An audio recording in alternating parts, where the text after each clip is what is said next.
Shalom saudaraku. Damai sejahtera dari Tuhan Yesus menyertai kita sekalian. Doa saya, saudara sehat-sehat senantiasa, sebagaimana jiwa saudara baik-baik saja. Demikian dikatakan dalam pertama Yohanes. Saya adalah orang yang berseru-seru di padang gurun. Persiapkanlah jalan untuk Tuhan, dan luruskanlah jalan baginya.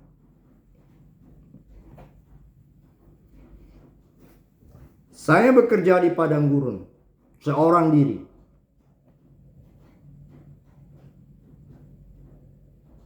Saya memakai kesempatan kedua yang diberikan Tuhan kepada saya.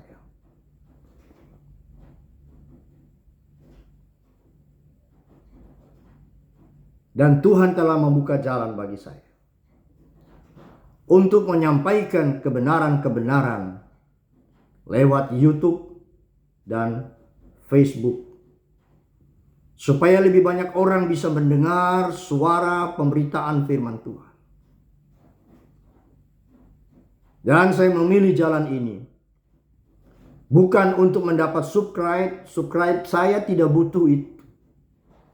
Kalau saudara mau subscribe, like, terima kasih. Tidak menjadi masalah bagi saya. Karena uang telah dicukupkan oleh Tuhan. Walaupun tidak melimpah seperti orang lain, tapi makan dan pakai cukup yang Tuhan berikan. Jadi kalau saudara mau like, subscribe, terima kasih banyak. Tidak menjadi masalah. Karena bukan itu tujuan saya. Tujuan saya adalah memberitakan firman Tuhan. Karena kesempatan kedua yang Tuhan berikan pada saya harus memakaikan itu untuk hormat dan kemuliaan nama Tuhan. Malam hari ini saudara, saya akan berbicara siapakah Roh Kudus itu? Siapakah Roh Kudus itu sesungguhnya? Saya telah berjanji 3 hal yang saya akan fokus. Darah Yesus, Roh Kudus, dan kedatangan Tuhan. Kenapa? Sebab dalam roh saya merasakan bahwa kedatangan Tuhan itu sudah sangat dekat.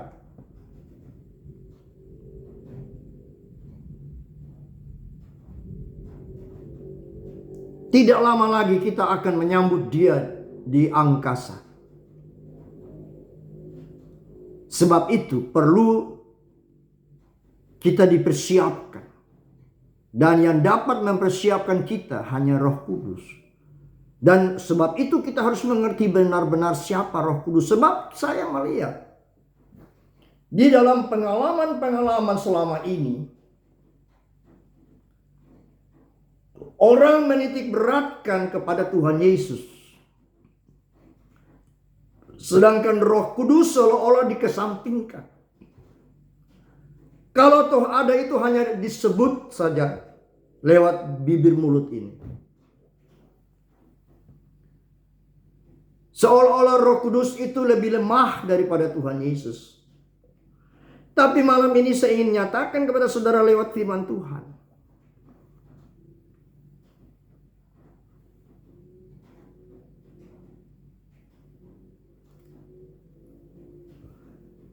Bahwa Roh Kudus itu adalah bagian daripada Tritunggal Allah. Saudara mungkin dengar khotbah-khotbah saya yang lalu selalu saya tekankan. Dalam penciptaan alam semesta, Tritunggal itu bekerja. Bapa merencanakan, Anak mengatur, Roh Kudus melaksanakan.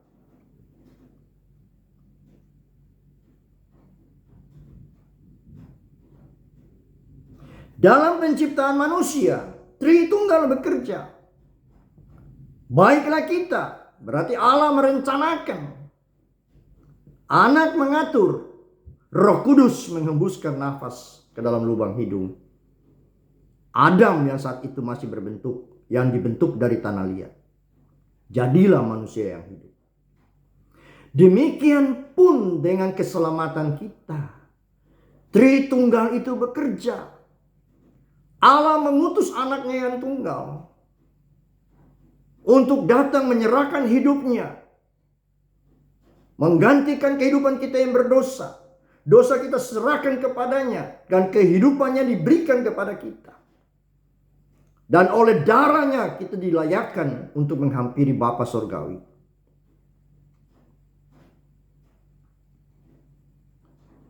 Jadi Bapa merencanakan keselamatan, anak mengatur lewat korbannya di atas bukit Golgota, Roh Kudus melaksanakan karya keselamatan itu supaya karya keselamatan itu bermanfaat bagi manusia. Yaitu dengan cara Roh Kudus menyadarkan, menginsafkan orang-orang akan dosa mereka. Dan membawa manusia itu kepada salib Yesus Kristus, mengakui dosa mereka, memohon pengampunan dosa mereka, dan menerima penebusan dan penyucian darah Yesus yang mulia itu. Alkitab berkata dengan jelas di dalam Injil Yohanes pasal 6 ayat 4, tidak ada seorang pun yang bisa datang kepadaku kalau hatinya tidak ditarik oleh Bapa. Bapa menarik hati orang berdosa dengan apa? Dengan Roh Kudus yang menyadarkan orang-orang itu akan dosa mereka. Bahkan saya boleh katakan berdasarkan firman Allah,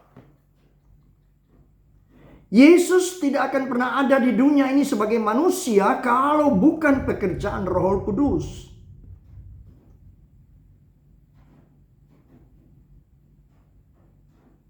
Maryam mengandung dari Roh Kudus. Dan kuasa Allah yang Maha Tinggi menaungi dia.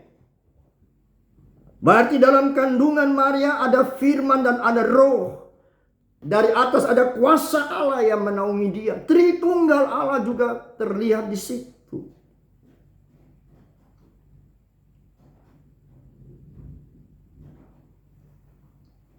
Roh Kudus yang menanam benih firman itu di dalam rahim Maria, dan Roh Kudus itu yang menjaga, membesarkan firman itu.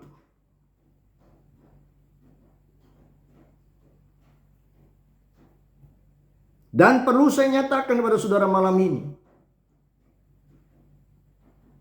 Roh Kudus menyingkapkan sesuatu kepada saya, bahwa di dalam rahim Maryam, Yesus tidak menerima makanan dari Maryam. Di dalam rahim seorang anak menerima sari makanan daripada ibunya, tapi Yesus tidak demikian. Roh Kudus mengungkapkan hal ini kepada saya. Kenapa? Sebab walaupun Maryam adalah seorang gadis, tetapi di dalam darah Maryam itu sudah terkontaminasi, tercemar dengan darah Adam dan Hawa.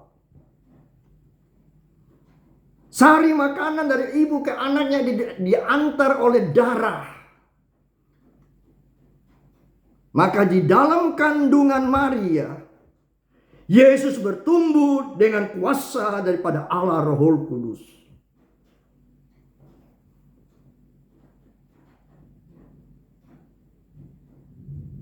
Sehingga itulah darahnya itu disebut darah yang suci, darah yang mulia, darah anak domba Allah yang tidak bercacat dan bercela.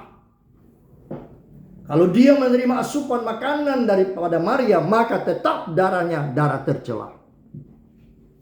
Itu yang diungkapkan oleh Roh Kudus kepada saya beberapa waktu belakangan ini.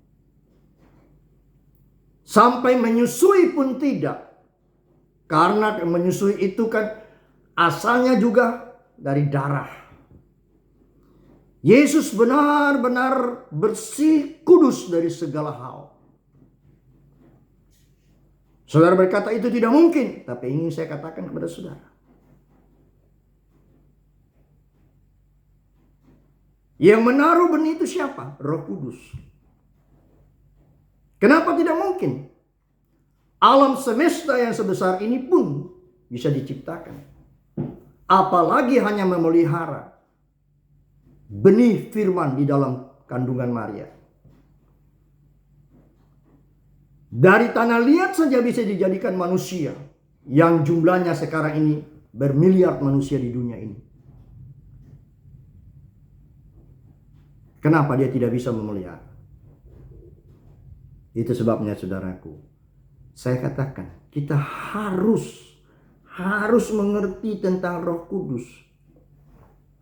Dan kita harus menerima dia seperti kita menerima Tuhan Yesus. Kita menghargai dia seperti kita menghargai Tuhan Yesus. Sebab tanpa dia Tuhan Yesus tidak ada di dunia ini. Sebab tanpa dia kita tidak akan pernah bisa datang kepada Tuhan Yesus dan menerima pengampunan dari dia. Coba saudara baca firman Allah dengan jelas. Di bawah terang daripada Roh Kudus sendiri. Kita gagal kalau menafsirkan firman Tuhan dengan logika kita. Kita hanya bisa berhasil kalau kita membuka hati kita.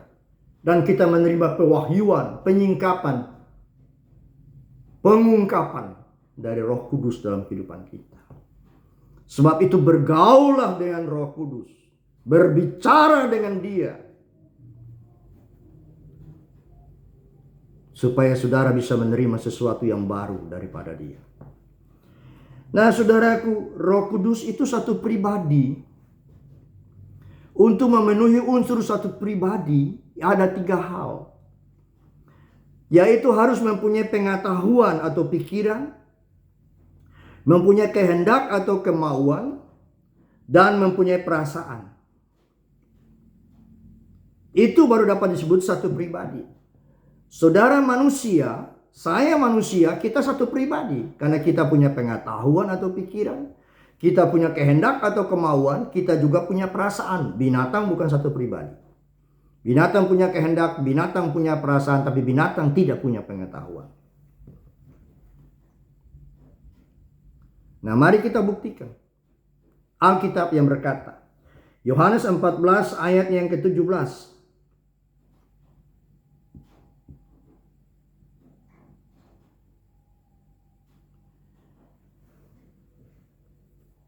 Yohanes 14 ayat 16 dan 17.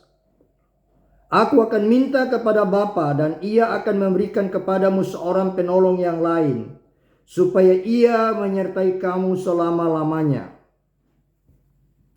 Ayat 17. Yaitu roh kebenaran, dunia tidak dapat menerima dia, sebab dunia tidak melihat dia dan tidak mengenal dia. Tetapi kamu mengenal dia sebab ia menyertai kamu dan akan diam di dalam kamu. Saudara perhatikan ada kata yang saya tekankan. Yaitu kata ia dan kata dia. Kepada Roh Kudus dipakai kata ia dan dia. Sama juga dipakaikan kepada Allah. 16 saudara lihat. Aku akan minta kepada Bapa dan ia akan memberikan kepadamu seorang penolong yang lain. Jadi Bapa itu satu pribadi. Karena jelas dia punya pengetahuan untuk menciptakan alam semesta dan segala sesuatu. Dia juga punya perasaan. Mengasihi kita manusia. Lalu kemudian Roh Kudus dikatakan penolong yang lain supaya ia menyertai kamu selama-lamanya. Ia. Berarti dia satu pribadi seperti Bapa. Bapa juga sebut ia, Roh Kudus juga sebut ia. Kemudian dalam ayat yang ke-17 dikatakan dia. Sebab dunia tidak melihat dia dan tidak mengenal dia. Tetapi kamu mengenal dia. Sebab ia menyertai kamu. Ia menyertai kamu dan akan diam di dalam kamu. Jadi kata ia dan dia itu menunjukkan satu pribadi. Dan kalau kata ia dan dia ditujukan kepada Roh Kudus, berarti Roh Kudus itu satu pribadi. Hanya Roh Kudus tidak memiliki tubuh. Sama dengan Allah Bapa satu pribadi tapi tidak memiliki tubuh. Yesus pada mulanya juga tidak memiliki tubuh karena dia adalah firman dan firman bersama-sama dengan Allah dan firman itu juga Allah. Tetapi demi menyelamatkan manusia, dia harus menyerupa sebagai seorang manusia, memiliki tubuh manusia. Dan sampai sekarang pun dia tetap memakai tubuh manusia. Itu sebabnya dia tidak bisa menyertai kita dalam waktu yang sama dalam keadaan tempat yang berbeda. Dan dia sekarang di sebelah kanan Allah Bapa melaksanakan tugas imam besar agung. Karena ada tiga tugas imam besar. Pertama, mempersembahkan korban karena dosa. Dan itu telah dilakukan di atas kayu salib. Yang kedua, masuk ke tempat maha suci untuk mendoakan umat Israel. Dan sekarang sedang dilakukan. Dia menjadi pendoa syafaat di sebelah kanan Bapa. Dan yang ketiga, setelah keluar dari tempat maha suci, dia memberkati bangsa Israel. Inilah yang ketiga sedang disiapkan dalam waktu dekat akan terjadi, yaitu kedatangan Tuhan pada kali yang kedua, memberkati gerejanya yang bersedia. Jadi saya ulangi, Roh Kudus satu pribadi karena diberikan kepadanya kata ia dan kata dia. Kita lihat juga dalam Yohanes 16 ayat 7-14. Yohanes 16 ayat 7-14 berkata, namun benar yang kukatakan ini kepadamu adalah lebih berguna kamu jika aku pergi, sebab jika aku tidak pergi, penghibur itu tidak akan datang kepadamu. Tetapi jikalau aku pergi, aku akan mengutus dia kepadamu. Yesus berkata, dia akan mengutus dia. Dia siapa? Roh Kudus.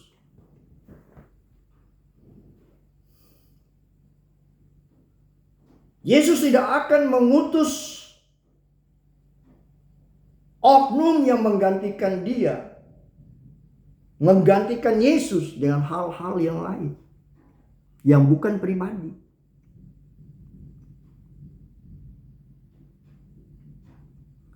Yesus harus mengirim penolong yang lain menggantikan dia adalah satu pribadi. Dan jelas di sini Yesus menyatakan, aku akan mengutus dia kepadamu. Sekali lagi kata dia menunjukkan pribadi. Berarti Roh Kudus itu satu pribadi. Jadi kalau saudara menerima dia, berarti saudara menerima satu pribadi. Kalau saudara menerima dia, bukan berarti saudara menerima satu kuasa atau kegerakan saja.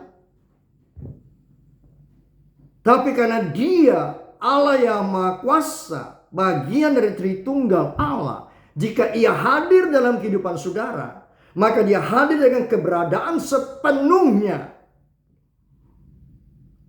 Dia akan menampakkan kehadirannya dalam kehidupan saudara dengan segala kuasanya. Jadi kalau saudara menikah dengan seorang kaya, saudara menerima segala kekayaannya, bukan?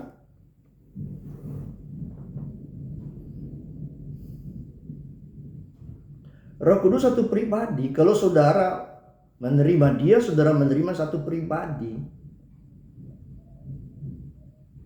Sebagai gambaran, saudara, sebelum saudara menikah, mungkin saudara melihat foto, keterangan-keterangan tentang orang itu, calon istri, calon suami, dan sebagainya. Tapi pada saat saudara menikah, saudara tidak menikah dengan keterangan itu. Saudara tidak menikah dengan foto itu. Tapi saudara menikah dengan satu pribadi yang saudara dapat pegang, saudara dapat lihat dengan mata kepala, saudara bisa berbicara dengan dia, saudara bisa menyentuh dia. Entah itu istri atau suami saudara. Saudara bisa merasakan dan melihat keberadaannya di dalam hidup saudara, dalam rumah saudara. Saudara bisa melihat satu pribadi sebagai suami atau sebagai istri. Dan kalau dia ada di dalam kehidupan, di dalam rumah tangga saudara, dia akan mengerjakan hal-hal untuk menolong saudara. Demikian pun dengan Roh Kudus. Dia satu pribadi. Jadi harus saudara mengerti itu. Yesus hanya mengutus satu pribadi. Yesus tidak mengutus hal-hal yang lain. Ingat itu saudaraku. Dan saudara harus menerima Roh Kudus seperti saudara menerima Tuhan Yesus. Karena di dalam pengalaman bergereja, seringkali Roh Kudus itu seolah-olah diabaikan. Orang lebih mementingkan Tuhan Yesus. Tapi saya ulang tadi di permulaan. Korban Kristus akan sia-sia kalau tidak ada Roh Kudus yang menarik orang untuk datang kepada Tuhan Yesus. Tuhan Yesus tidak akan pernah ada di dunia ini kalau Maria tidak hamil dari Roh Kudus dan tidak ada kuasa Allah yang Maha Tinggi menaunginya. Pikirkan itu saudaraku. Ini yang dibukakan Roh Kudus supaya kita mengerti, dan ini saya bagikan kepada saudara. Saya bertekad untuk menyampaikan hal-hal seperti ini untuk mempersiapkan kita semua bertemu Tuhan. Alkitab berkata, bersedialah engkau untuk bertemu dengan Tuhan Allahmu.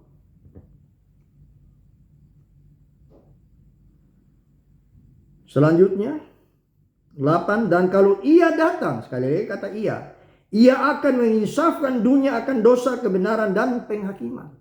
Ia akan menginsafkan dunia akan dosa, orang-orang yang hidup dalam duniawi, termasuk saya dan saudara sebelum bertobat. Dan sesudah bertobat pun kita ada kesalahan, kejatuhan. Tapi dia menginsafkan, menyadarkan kita supaya kita kembali kepada Tuhan, kepada Yesus untuk menerima pengampunan.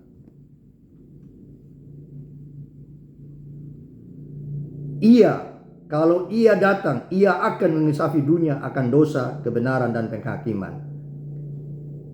Akan dosa karena mereka tetap tidak percaya kepadaku. Akan kebenaran karena aku pergi kepada Bapa dan kamu tidak melihat aku lagi.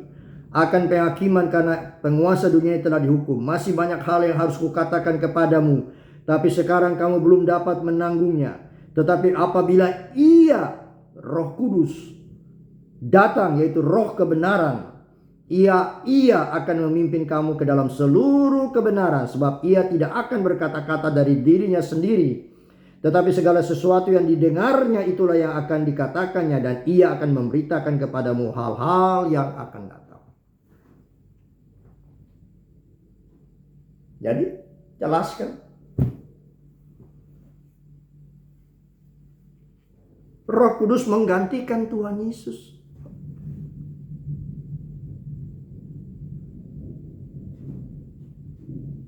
Dan kita harus menyerahkan tubuh kita untuk tempat kediaman Roh Kudus.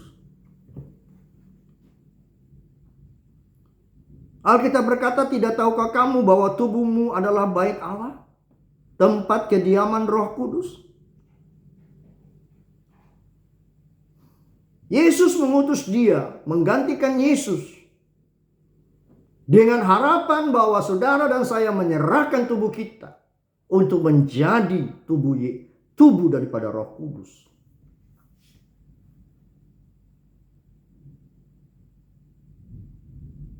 Sebab itu saudaraku, serahkanlah hidupmu, serahkanlah tubuhmu, jiwa dan rohmu menjadi tempat kediaman daripada Roh Kudus.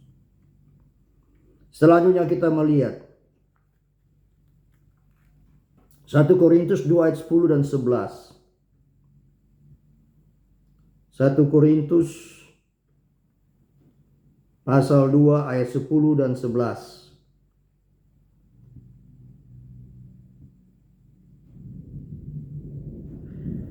Karena kepada kita Allah telah menyatakan oleh Roh. Saya ulangi, 1 Korintus pasal 2 ayat 10 dan 11.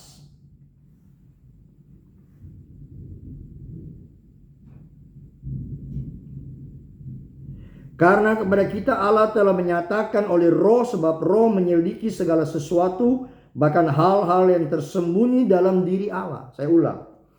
Karena kepada kita Allah telah menyatakannya oleh Roh. Roh apa? Roh Kudus. Sebab roh menyelidiki segala sesuatu, bahkan hal-hal yang tersembunyi dalam diri Allah.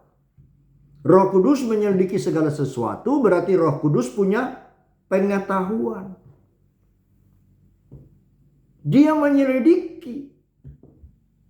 Jadi dia punya pengetahuan, berarti dia masuk memenuhi persyaratan, dia punya pengetahuan.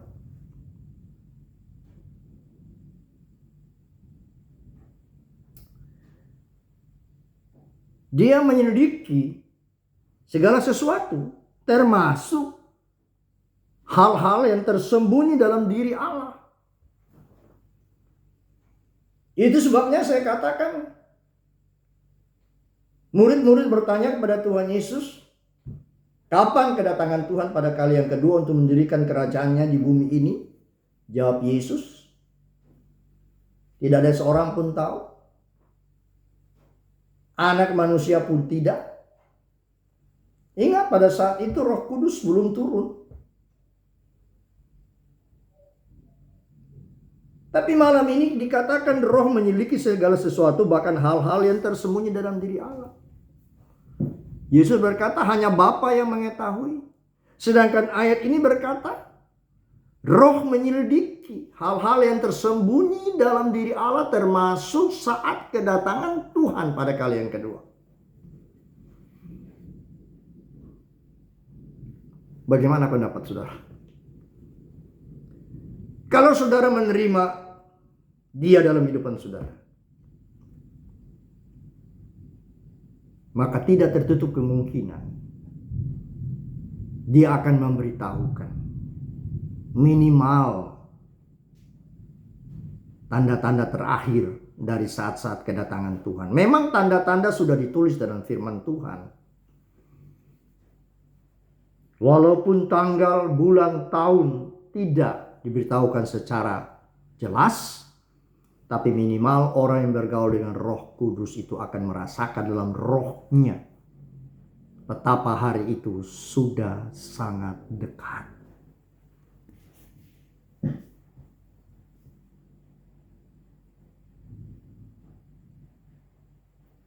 Kemudian berarti dia punya pengetahuan. Siapa gerangan di antara manusia yang tahu apa yang terdapat dalam diri manusia selain roh manusia itu sendiri yang ada di dalam dia? Karena manusia satu pribadi punya pengetahuan. Demikian pula lah tidak ada orang yang tahu apa yang terdapat dalam diri Allah selain roh Allah. Tidak ada orang yang tahu apa yang terjadi dalam diri Allah, yang terdapat di dalam diri Allah selain roh Allah. Itu sebabnya Yesus berkata anak pun tidak, dalam kapasitasnya sebagai anak. Tapi dalam kapasitasnya sebagai Tritunggal, ia pasti tahu. Roh Kudus pun tahu. Itu sebabnya marilah terima Roh Kudus dalam hidup saudara, bergaul dengan dia. Maka dia akan mengungkapkan rahasia-rahasia yang tersembunyi dalam diri Allah sehubungan dengan keselamatan kehidupan saudara dan saya. Tapi sekali lagi jangan mengukur iman orang lain dengan iman saudara sendiri. Karena kepada kita diberikan ukuran iman sesuai dengan ukuran pemberian Kristus.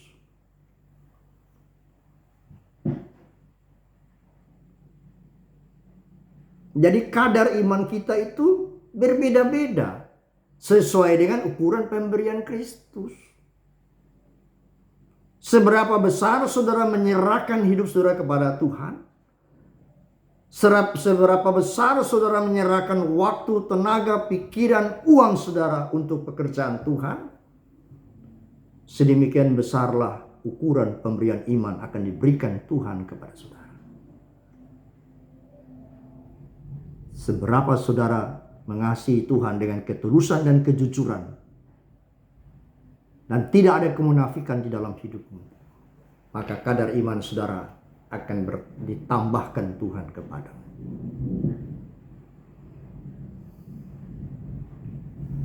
Kita tidak menerima roh dunia, tapi roh yang berasal dari Allah, supaya kita tahu apa yang dikaruniakan Allah kepada kita. Karena dia punya pengetahuan tentang Allah, dia memberitahukan kepada kita.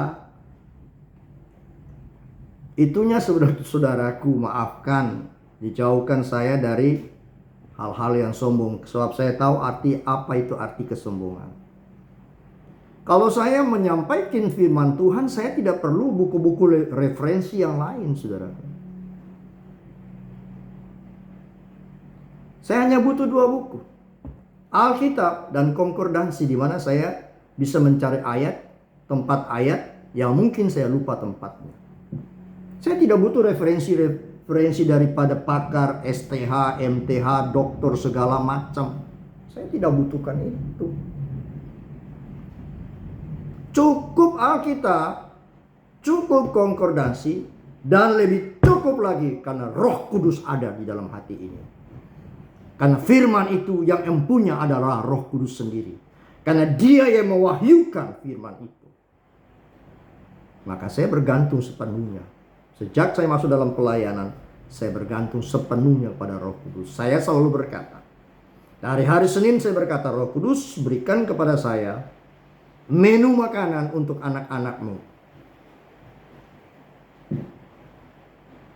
Dan dari Senin sampai Sabtu, ayat demi ayat diberikan. Waktu saya berjalan, waktu saya tidur, waktu saya bangun, waktu saya duduk, waktu saya bekerja, firman demi firman masuk. Tinggal hari Sabtu saya kumpulkan semua, saya urutkan semua. Dan hari Minggu saya berkata, Roh Kudus, marilah kita menyampaikan kebenaran-kebenaran ini. Dan ini mulutku, ini lidahku, ini tubuhku. Pergunakanlah itu Roh Kudus untuk hormat dan kemuliaan nama-Mu. Jadi saudaraku, bergaulah dengan Roh Kudus. Sampai 14 tadi. Dan karena kami menafsirkan hal-hal rohani kepada mereka yang mempunyai roh, kami berkata-kata tentang karunia-karunia Allah dengan perkataan yang bukan diajarkan kepada kami oleh hikmat manusia, tetapi oleh roh. Roh punya pengetahuan, maka dia akan mengajar kita. Tetapi manusia duniawi tidak menerima apa yang berasal dari roh Allah, karena hal itu baginya adalah satu kebodohan. Dan ia tidak dapat memahami, sebab hal itu hanya dapat dinilai secara rohani. Jadi orang yang selalu mengukur imannya dengan iman orang lain, sebab ia tidak dapat memahami hal itu. Karena hal itu hanya dapat dinilai secara rohani. Dan bahagialah saudara yang telah menerima Roh Kudus dalam kehidupan saudara.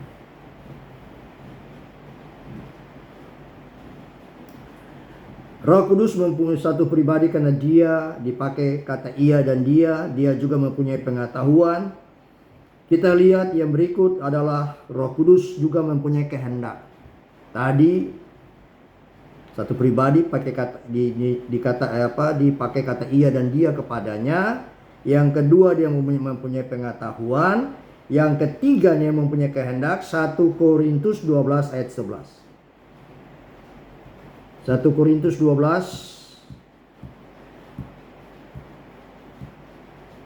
ayat 11.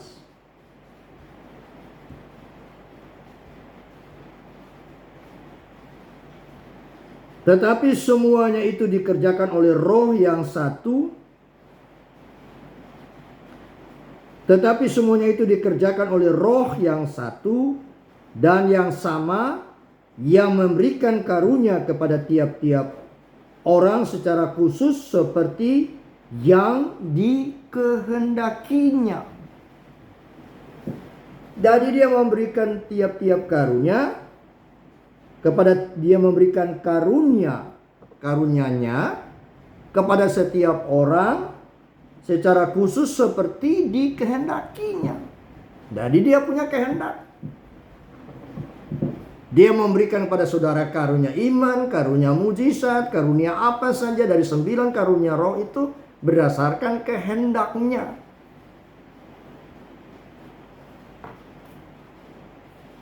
Jadi terpenuhilah Satu pribadi, ia disebut ia dan dia. Dia mempunyai pengetahuan, dia memiliki hal-hal yang berada di dalam diri Allah.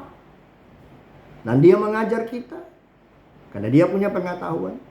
Dia mengingatkan kita akan ajaran-ajaran Tuhan, karena ia punya pengetahuan. Sekarang ia memberikan karunia-karunia-Nya berdasarkan kehendaknya.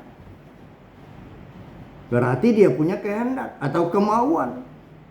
Terpenuhi lagi satu unsur. Sebagai satu pribadi. Dan yang ketiga, Roma pasal 15 ayat 30.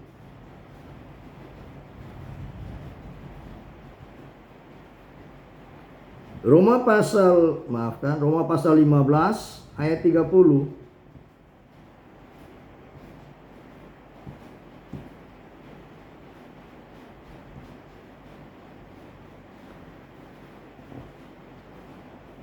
Tetapi demi Kristus Tuhan kita dan demi kasih Roh.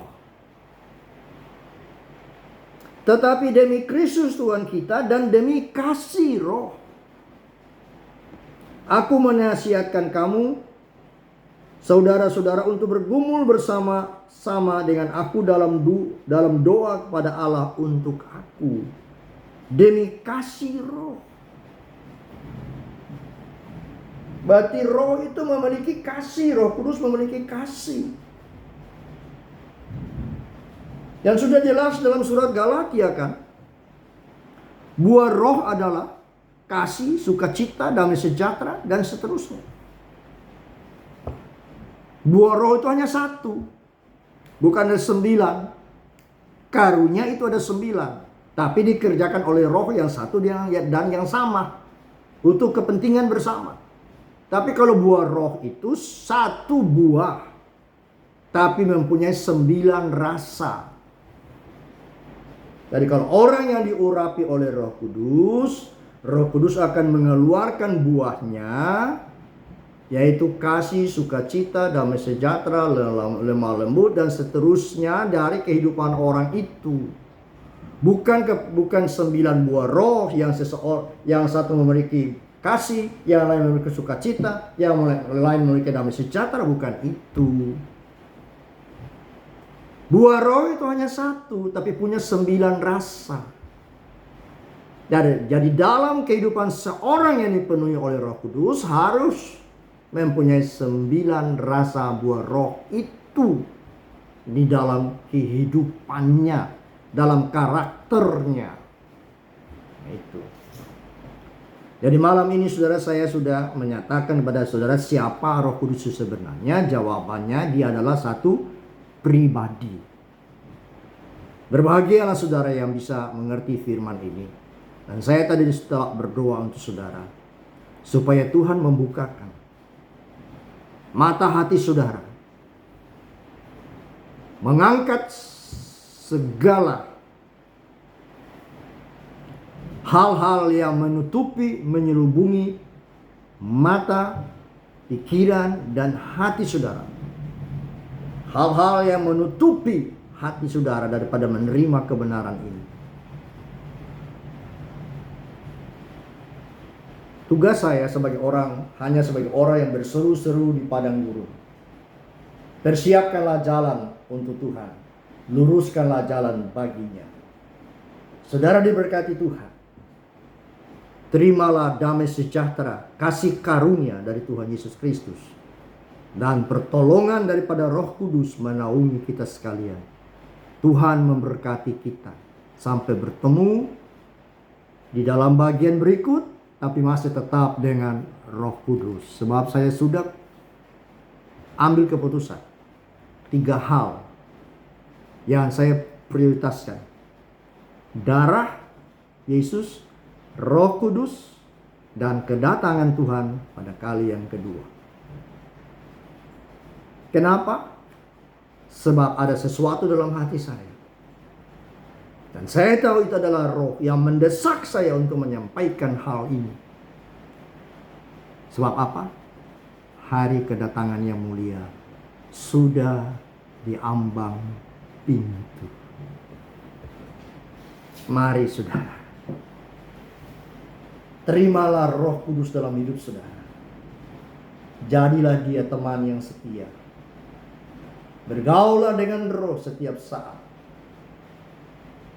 Waktu saudara tidur, waktu saudara berdoa, waktu saudara bangun, waktu saudara bekerja, bergaulah dengan Roh Kudus. Berbicaralah dengan dia karena dia satu pribadi. Bila engkau menemukan kesulitan dalam pekerjaanmu, berbicaralah dengan dia. Minta petunjuk, tiada mustahil. Dia akan memberikan jalan keluar bagi saudara. Waktu saudara sakit, minta pertolongan daripada Roh Kudus. Karena Tuhan Yesus berjalan berkeliling berbuat baik, karena Roh Kudus yang mengurapi dia. Dia membangkitkan orang mati. Dia menyembuhkan orang-orang sakit. Dia mengusir setan-setan dari hidup manusia.